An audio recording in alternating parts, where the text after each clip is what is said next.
Hello everybody and welcome back. So, we are discussing module 5 on the biosynthesis of proteins, how proteins are actually synthesized in the biological cells.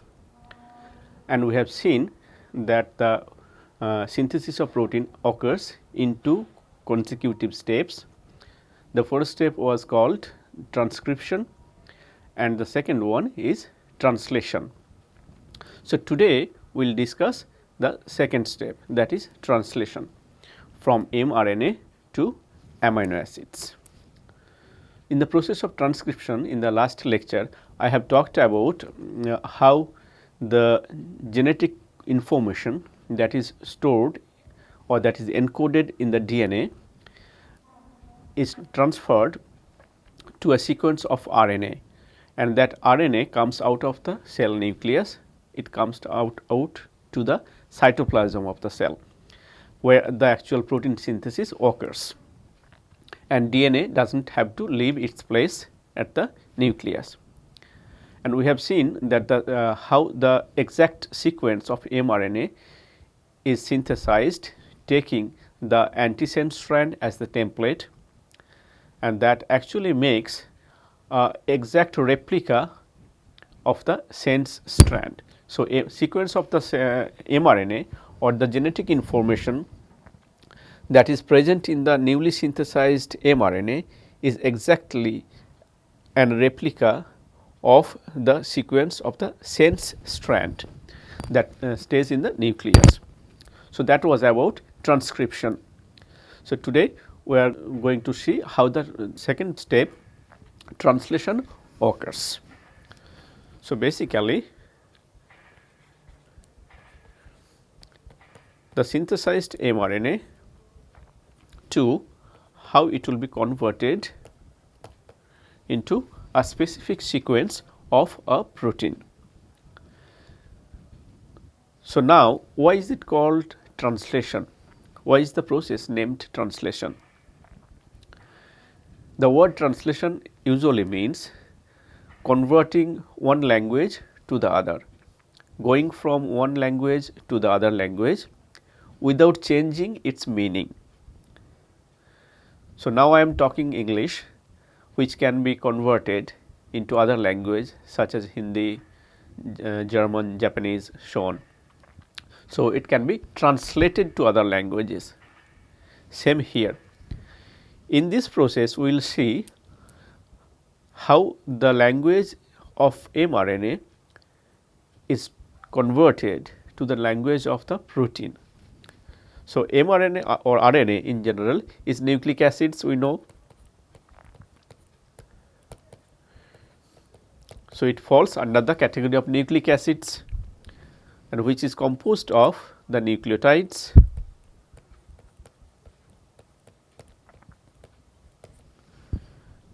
on the other hand, protein is composed of amino acids,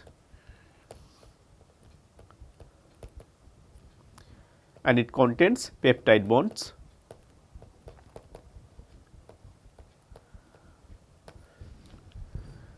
So, this process is all about converting the language that is encoded or encrypted in the form of nucleic acids to the form of amino acids or peptides. That is why this process is called translation.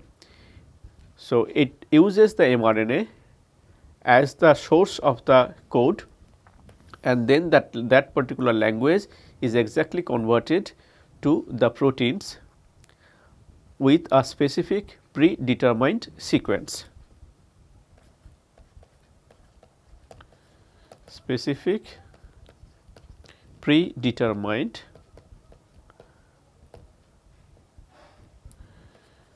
sequence of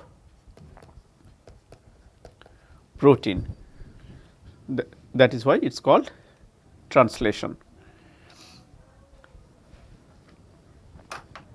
And it all happens in the cytoplasm of the cell.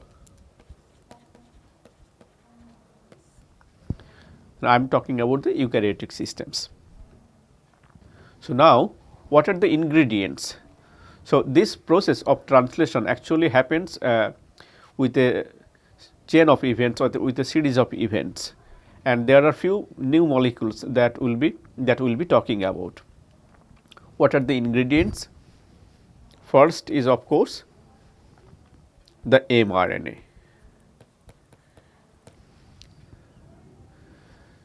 That has been obtained from the transcription process, and this mRNA is messenger RNA, right.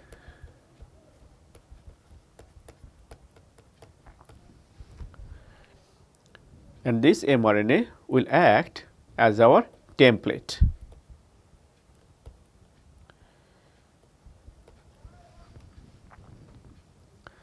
We will use the information of the mRNA, and then the proteins would be synthesized. So, this will be our template here. A second ingredient is called tRNA or transfer RNA.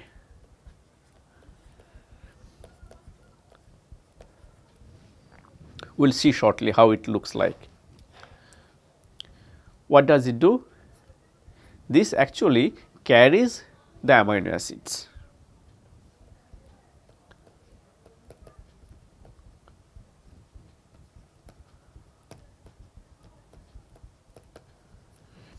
So, for the synthesis of protein, you need to bring the amino acids, multiple number of amino acids close together, and then only they can react to form the peptide bond.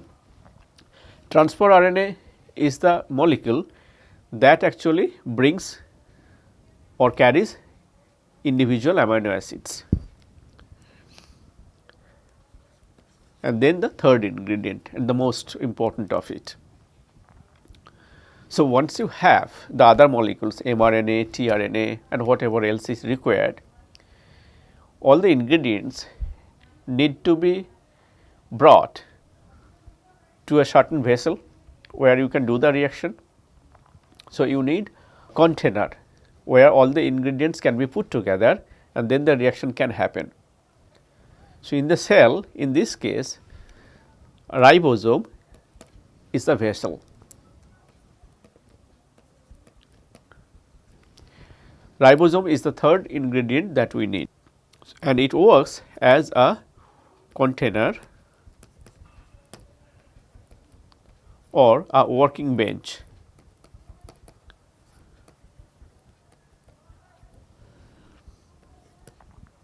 On which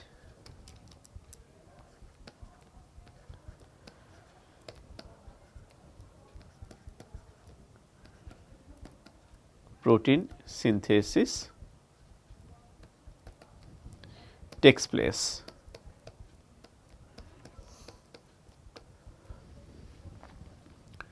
We will shortly see what are the details of all these molecules. Ribosome is basically a group of proteins.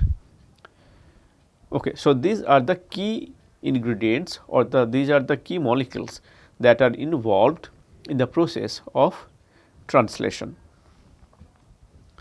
Now, let us go one by one. mRNA you already know, but very briefly I will recap. It is a messenger RNA that was synthesized using the double helix 5 prime to 3 prime, 3 prime to 5 prime, and this this we called as sense strand,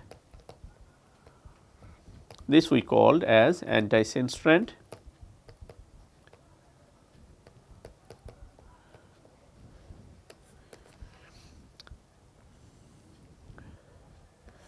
antisense strand was used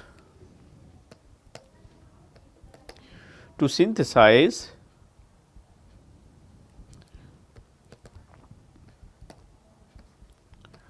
RNA, messenger RNA. Antisense strand was used to synthesize a complementary sequence of RNA and in turn the sequence of this RNA would be exactly as that of the sense strand of the DNA, and then this mRNA comes out of the nucleus,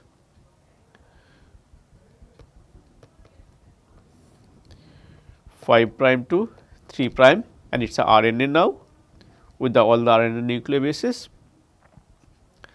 Once it comes out of the nucleus, this is the nascent mRNA that was synthesized. Nascent means it actually contains all the code, or it is just a copy of the sense strand, full copy of the sense strand.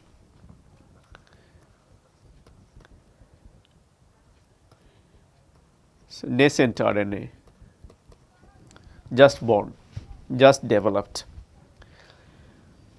but a large part of our gene is not important, to synthesize proteins. So, all the unnecessary part of the RNA would be removed, cleaved off, and it will give you a matured mRNA. That is the transcription process. Now, there is one important thing I should mention about mRNA is that if you write mRNA, now we will introduce a new term called codon. So, it contains the nucleobases,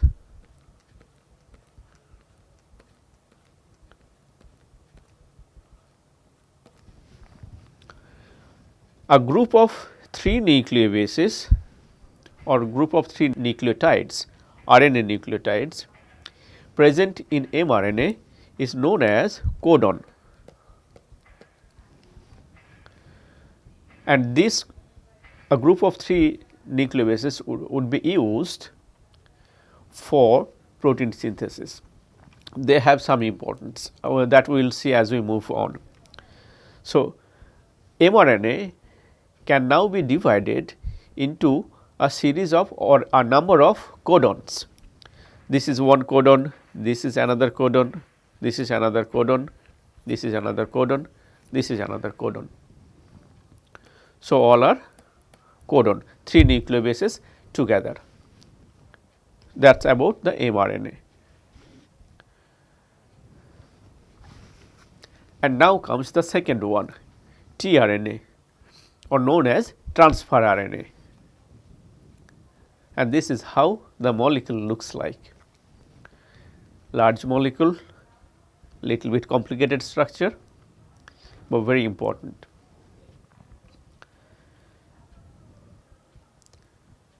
So, if you see here, it is actually a single molecule. It starts with a 5 prime end, it is RNA of course, tRNA of course contain RNA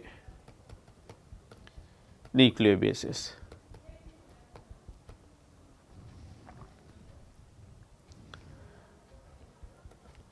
It is a single molecule.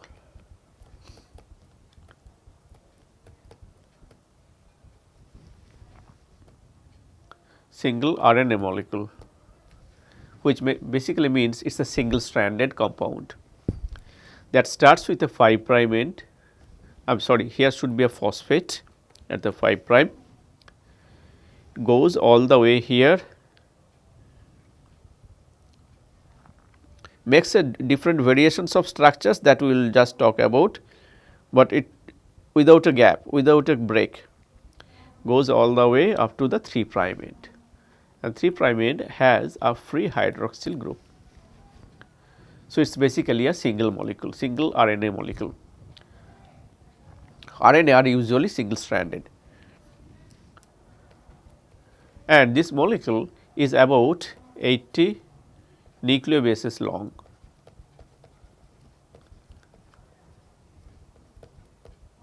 That is the length of a typical tRNA. There are hundreds of tRNA molecules that are present in our biological systems in our cell.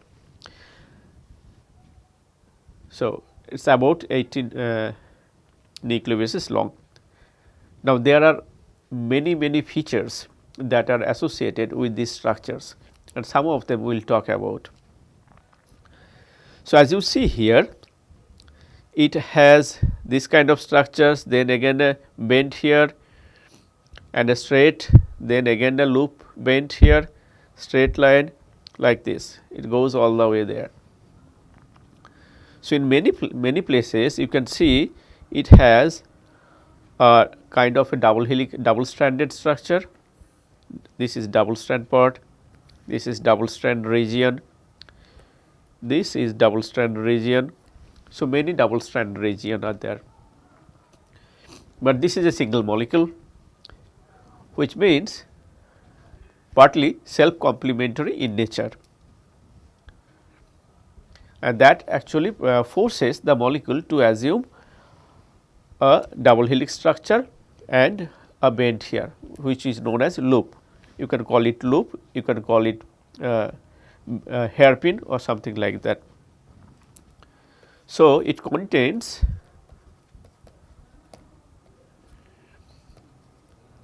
loop and stem. The double helix part or the double strand part is called as arm or a stem as of a plant.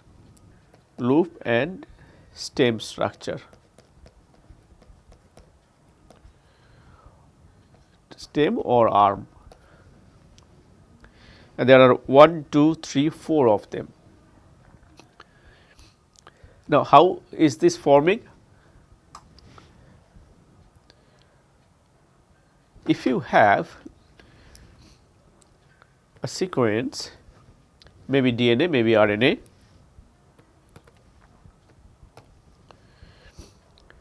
let us fabricate a sequence G here, C here, T, C, maybe G, and then A,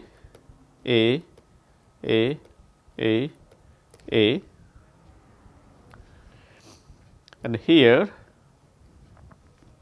So, starting with this C, G,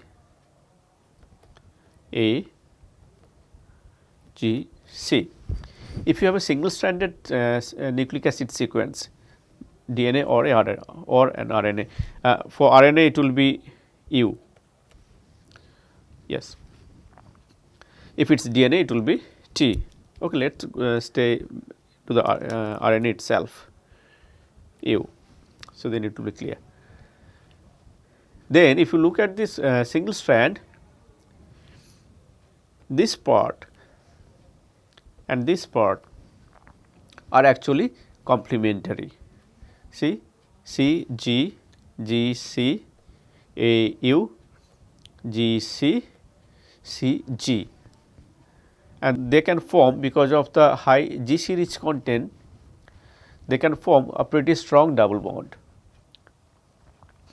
So, the molecule actually immediately restructure itself to assume this kind of conformation with this is G, this is C, C, G, U, A, C, G, and G, C, 5 prime, 3 prime. It's the same molecule, single molecule, just has bent itself, and in this loop there are all the A. So, this has a single stranded region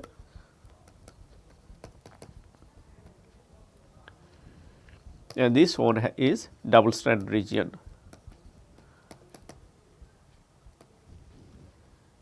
This is known as loop, this is known as stem or arm.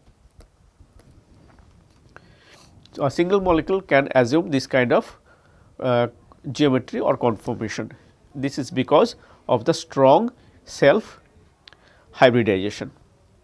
This kind of structure is also known as hairpin structure.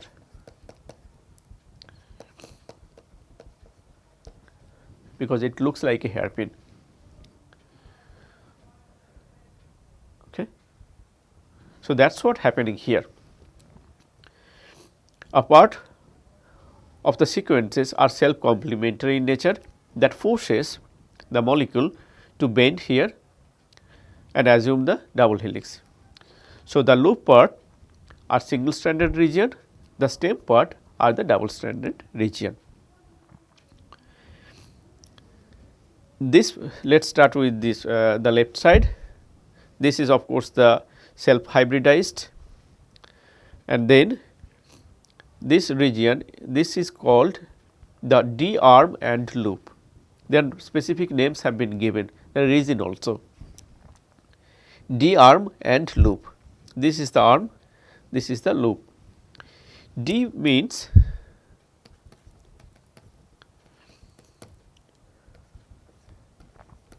dihydrouridine. In tRNA, we will see there are several number of modified nucleobases that are present. So, dihydrouridine is present instead of uracil or instead of uridine, dihydrouridine is present in multiple numbers in this region. Not all of them of course, but there are several of them are present in this part of the structure. That is why the name is D arm and loop. I will show you the structure of the okay, I will give you the details and then go to the structure. On the other hand, on the right hand side you can see this is termed as T psi C, arm and loop. Again T psi means pseudo uridine. Uridine should have been U here, but I do not know why T has been picked up. T psi is to denote the presence of pseudo uridine in this part of the structure, and similarly there is a modified cytosine here, usually 5 methyl cytosine M5C.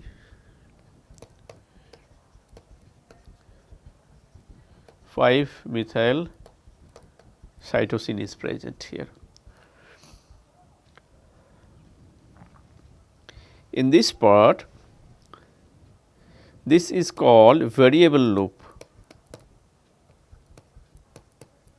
Variable loop.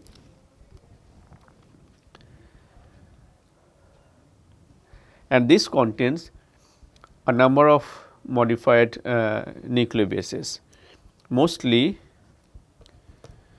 7 methyl guanine,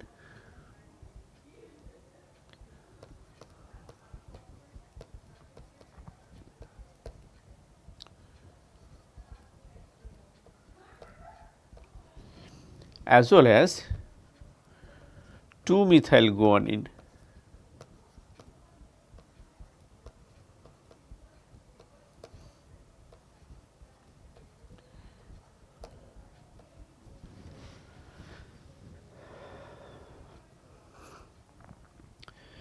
So, let us go to the structures again, and then we will come back again to the tRNA, because there are the actual functions or actual use of tRNA is not yet discussed. Why is it used for and how?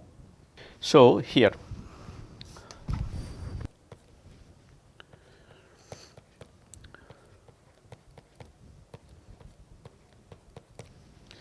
this is the ribose sugar.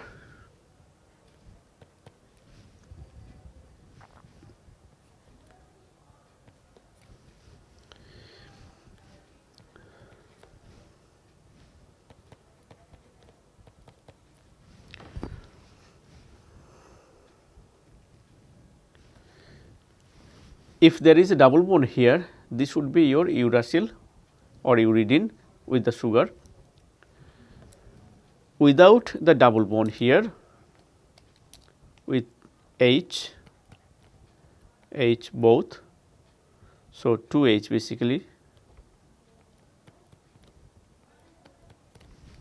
this is saturated without the double bond. This is your dihydro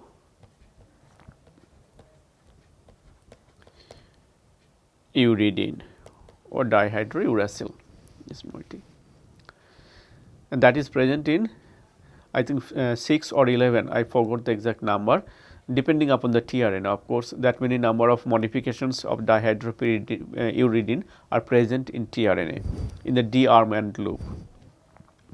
Now, what does it do? Why this is there? If you see what is the difference between uridine and this, if you see, because you have lost the double bond here, this molecule become more flexible.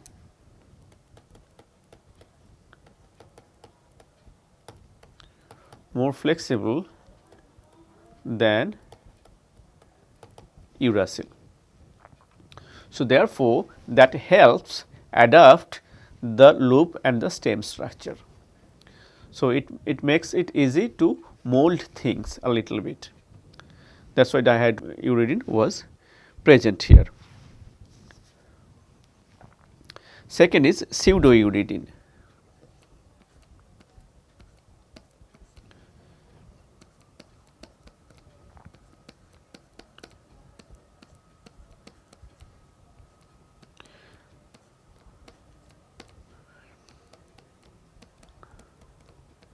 So, this is your uracil or uridine.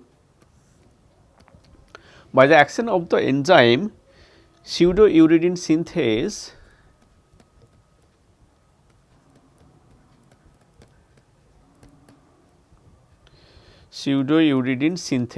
is the enzyme that converts the uridine to the pseudouridine.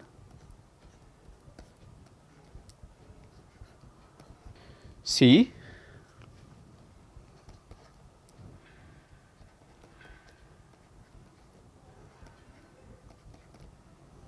here there is the double bond.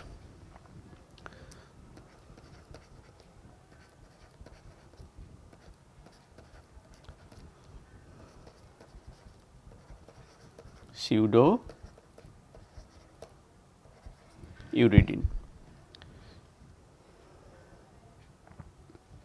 or termed as T-psi. So, what is the difference here? The difference is, see, this CN bond, there was CN bond in the uracil or uridine, sorry, not uracil, there was CN bond in the uridine, and this CN bond has been changed into a CC bond. So, this bond has been moved coupled with this carbon, and this carbon is your C5 carbon. So, it is actually, so this compound is actually your C5 ribose sugar instead of a CN bond. It has just been rotated, tilted a little bit, and this is the structure now with the NH free, this NH free. It changes the base pairing.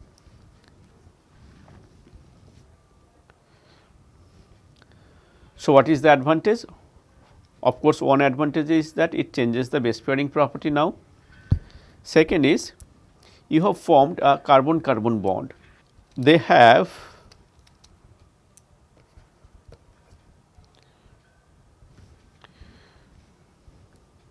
more rotational freedom.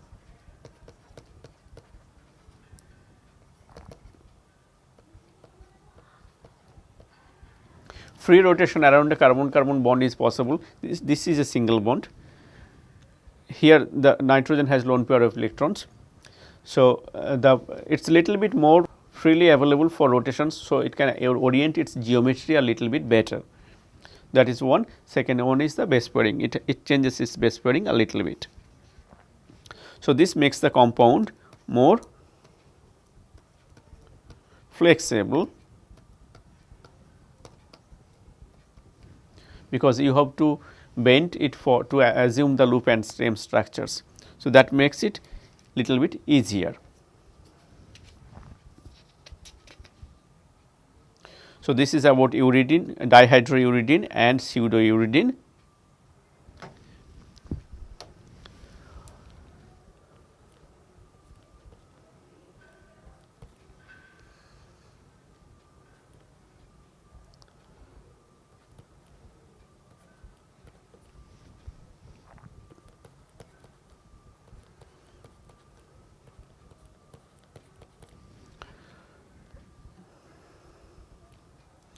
if you write cytosine here, cytosine is double bond NH,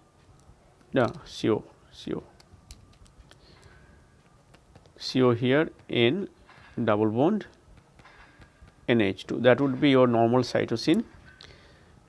Here there is a CH3 group, methyl group. This is your 5-methyl cytosine, or we write it in this fashion M5C. 5-methyl cytosine is actually very common DNA modification that is present in our gene. It sometimes or quite often it protects our genome from attack by the external virus or other reagents. So, 5-methyl cytosine is actually known as epigenetic tool, that you can see later on if we have the time to go. So, this is about 5-methyl cytosine. It is a little bit modified version. Usually the cytosine does not have a methyl group here. Now, the guanine part.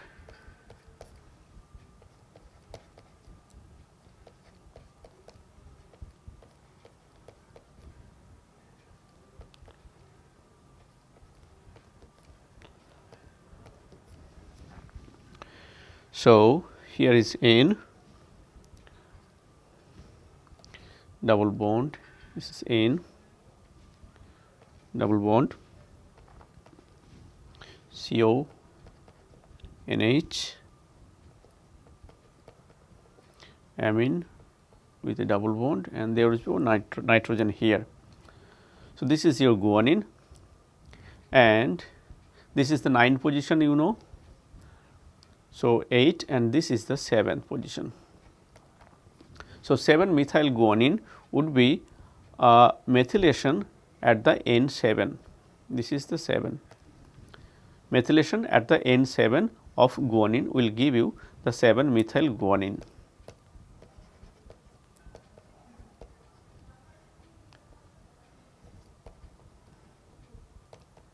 Guanine, or M for methylation, the 7th position of guanine. This methylation you have seen in some other places like during the DNA sequencing also.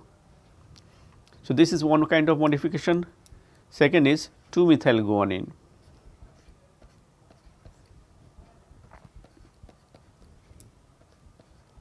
All are in RNA framework.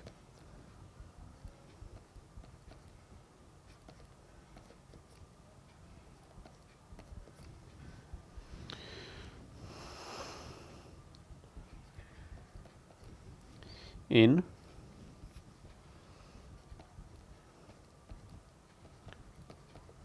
NH2, NH, this is the second position 2. Instead of NH2, it would be NHCH3. So, this is your 2-methyl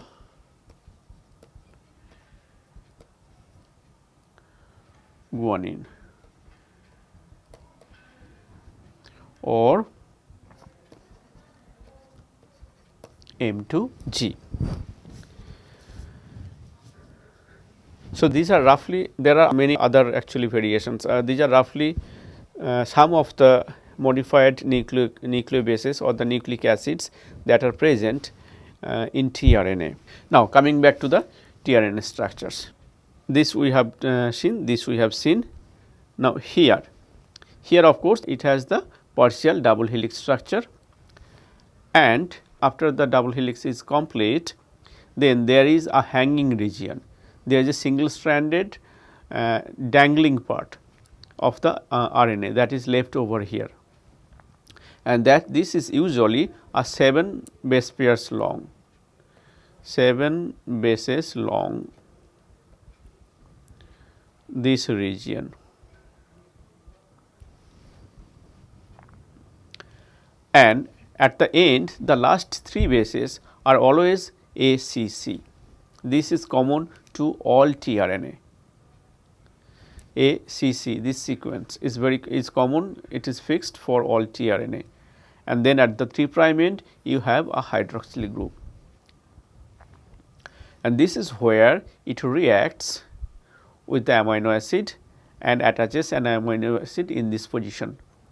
That is how a tRNA would carry or would be able to carry a specific amino acid. So, that is one. This arm without the double helical part, of course, this is a single stranded arm, is known as the acceptor arm.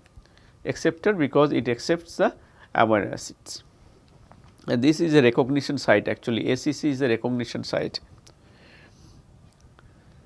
Another, so this part is very important for tRNA because it will be attached covalently with the amino acid which you require for the peptide synthesis. Second very important is this region. This is again a loop and stem structure. Here at the end, this is a 3 nucleobase set of 3 nucleobases. It is a 3 nucleobase sequence, and this is known as anticodon.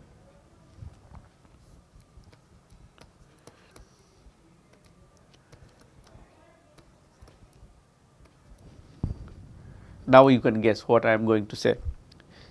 So, anticodon is actually complementary to the codon I have talked about in the mRNA. So, that mRNA has specific codons, many numbers, and tRNA has anticodons. If the anticodon is complementary to the codon, then that tRNA would hybridize to the mRNA, and that tRNA is of course carrying a specific amino acid. So, that is how the specific amino acid would be coming, would hybridize on top of a mRNA, and that is how the sequence of the mRNA is actually dictating which amino acid would come, because a specific amino acid has a specific anticodon. Okay. So, that is about the tRNA. Now, let us look again, here I have mentioned some of these features. So, tRNA 7 base pair acceptor,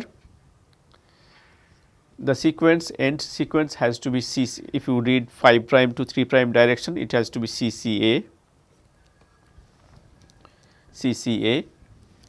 and of course, there has to be free hydroxyl group, there has to be a free phosphate group, and this sequence is required for enzyme recognition. D arm is dihydrouridine here, T arm is pseudouridine, it is actually T psi, pseudouridine, and there are usually 6 number of pseudouridine present in this part, in the T psi and loop structure.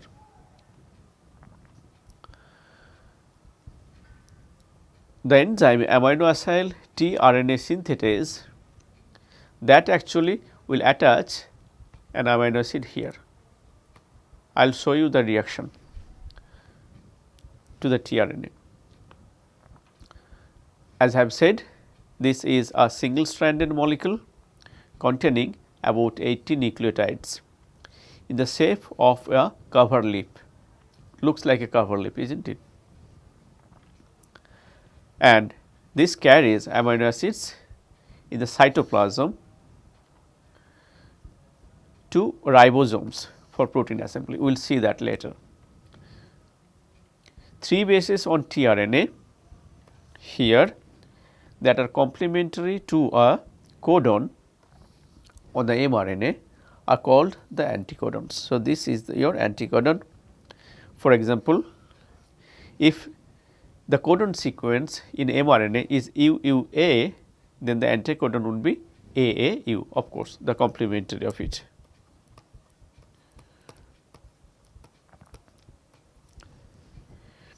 So, basically in tRNA, the 2 parts are most important for its function. One is this, the other one is this. So, now let us look at what is the reaction that goes on, how the amino acid is attached to the tRNA. So, if you have, I am writing NH2 free form, of course, it exists in zwitterionic form, but I am making it now simple. You have the amino acid. First of all, what happens, amino acid gets attached to an ATP.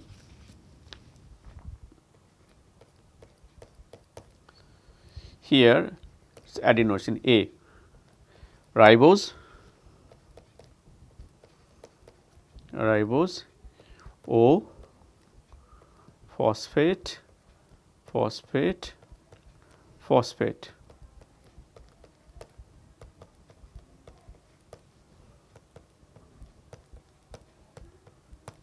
So, this is your ATP.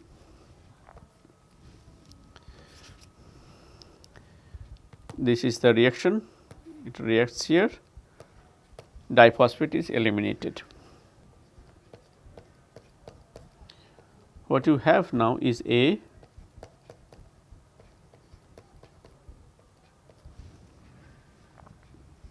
O, phosphate,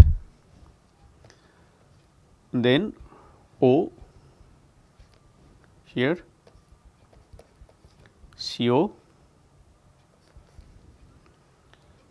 this is your R, this is your NH2, your amino acid. So, this is your amino acid AA for amino acid. R is the side chain, it can be any amino acid. So, there is a acyl bond that has been formed. So, this compound is known as 5 prime because it is attaching at the 5 prime position, amino acyl adenylate, 5 prime amino acyl adenylate, this moiety.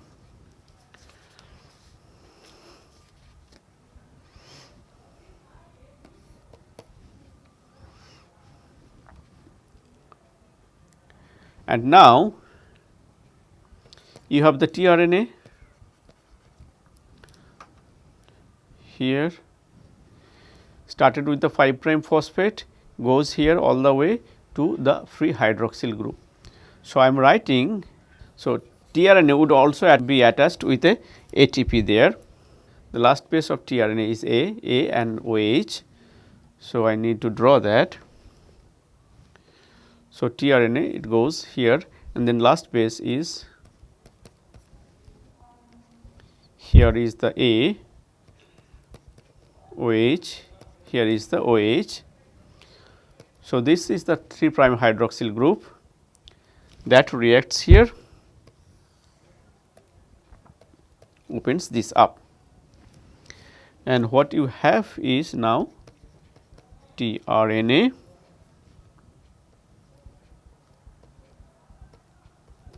this, here would be adenine, here would be OH, and there comes, in this position comes your the amino acid O, CO, NH2 and here is your R, this. So, with a acyl bond here, that is how the tRNA is attached with an amino acid. So, you have basically, if you see here, it will be OH, this OH would basically be attached like this, and this is the whole of this tRNA. That is how the amino acids, which we call AA now, would be attached with a tRNA. Now, as I have mentioned, there are hundreds of tRNAs present in the cell, each of them carrying a specific amino acid and each of them carrying a specific anticodon. So, whatever anticodon would be matched with the codon of the mRNA, that amino acid would be attached there. So, in the next lecture, we will see how the rest of the part goes on, how ribosome works, and then how actually the synthesis of the new peptide bonds happen. Thank you.